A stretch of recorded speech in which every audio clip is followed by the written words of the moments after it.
loves. Today, Mrs. Hines is going to read you a St. Patrick's Day story called Clever Tom and the Leprechaun. It's written by Linda Shute. And the reason I'm going to read this story to you is every year on March 17th, we celebrate a holiday called St. Patrick's Day. And we wear green and do a lot of fun activities. So today, we're going to hear about this leprechaun, okay? Here we go. Clever Tom and the Leprechaun by Linda Shute. One fine day, on Lady Day in the harvest, Tom Fitzpatrick took a ramble down the lane. Click, clack, click, clack, he heard through the hedge. So Tom tiptoed closer to take a look. What do you guys think he saw? Oh. The clacking sound stopped when Tom peeped through the bushes, and in the shadow, what did he see? Why, a big gallon pitcher and a teeny tiny man with a brown leather apron and a three-cornered hat. Here he is. You see the leprechaun down there, guys? Yeah. Up the small man climbed on his wee wooden stool and dipped his little piggin in the crock. Then he settled down with his full mug beside him to hammer on a heel of a fairy-sized shoe. By the powers, thought Tom, it's a leprechaun! If I catch him and scare him, he'll give me his gold. Since I'm a clever fellow, that should be simple. Before the sun sets, I'll have my fortune. So Tom knows if he catches the leprechaun and scares him, the leprechaun has to give him his gold. Tom stared at the leprechaun and tried not to blink. He knew that if he looked away, the old man would escape. Then he crept up quite near and tipped his hat politely, saying, "Good day to you, neighbor. Blessings on your work." "Thank you kindly," said the small one, but he never looked up. He just kept on tapping on the heel piece of the shoe. Tom moved his hand closer while he smiled very sweetly and said, "Today's a holiday. You shouldn't have to work." The leprechaun frowned and answered Tom sharply, "If I do, that's my business and none of your own. Instead of pestering me, young man, you ought to be watching your father's fields. Look there, the cows have broken into the oats. See? They're knocking the corn all about." Cows in the cornfield? Tom's head started to turn. Remember, if he looks away from the leprechaun, he'll disappear. But he wasn't fooled by the leprechaun's trick. Quickly, he grabbed the sly fellow and cried, "Now you're my prisoner. Tell me, where's your gold?" The leprechaun wiggled and twisted and whined, "I'm just a poor man." But Tom held fast. "You and I both know you're lying," said Tom, and he made a fierce, frightening face. Finally, the leprechaun quit squirming and said, "Tom Fitzpatrick, you're too clever for me. I see you are after my buried treasure, so I'll have to show you where it's hid." Oh, the leprechaun's going to show him where the treasure is, guys. You think Tom Fitzpatrick won? All right. With his eye on the bitty man locked in his fist, Tom followed where the leprechaun led him.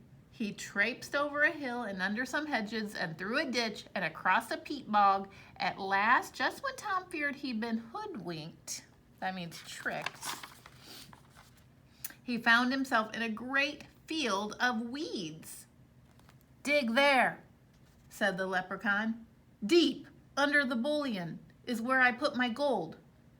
"Thunderation," said Tom, "I need to fetch my spade." Now you guys know what a spade is. It's like a shovel.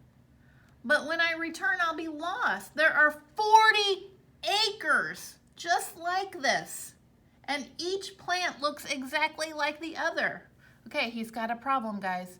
He's in a field of 40 acres that all look exactly alike, but he doesn't have his shovel. So when he goes home to get his shovel, how's he going to find where the spot to dig is? What would you do? Let's see what he does. Still watching the leprechaun, Tom figured out a plan. He tied a bright red garter on the bush. That's this ribbon right here. You promise, old rascal, that you won't take this red ribbon off if I turn to get my spade?" "That I promise you," the little man said. Tom grinned, knowing leprechauns always keep their word. Okay, so he knows the man is not going to take his red ribbon off. "Whew, now since I have shown you where my treasure is, I don't suppose you'll need me anymore." "No," said Tom, "my fortune is made. You may go, and good luck go with you." "Then goodbye, Tom Fitzpatrick," said the leprechaun. "May you do much good with what you find." Okay, he's gonna leave. Sounds like the problem solved. Whew, away ran Tom as fast as he could, figuring out how he was gonna spend all the gold. Then he came back with his shovel in his hand, back to the field. It's a big field of yellow flowers, guys. Oh no.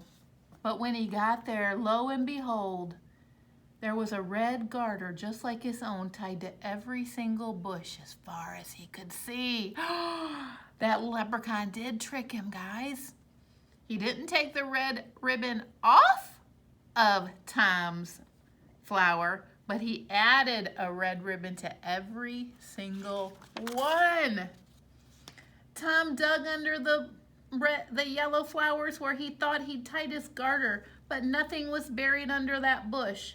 And so he dug under another. He dug to the east and he dug to the west. Remember, this is 40 acres, guys. That's farther than you could even see. The harvest moon rose as he dug to the north, and it set as he dug to the south. When the sun came up, Tom saw he had dug hundreds of holes, and tired Tom Fitzpatrick knew he would not find that gold, so he gave up and headed for home. From then on, Tom always carried his shovel, and he never stopped listening for the tapping in the field. Every chance he got, he would tell how he nearly found the gold. And since I'm a clever fellow, Tom would end his tale, the next time I catch a leprechaun, I'll have my fortune made. The end. Oh, that was a fun story, wasn't it, guys? The leprechaun actually tricked Tom in the end, didn't he? All right, guys, I had fun reading this story with you. We'll do some more St. Patrick's Day activities together soon. Bye.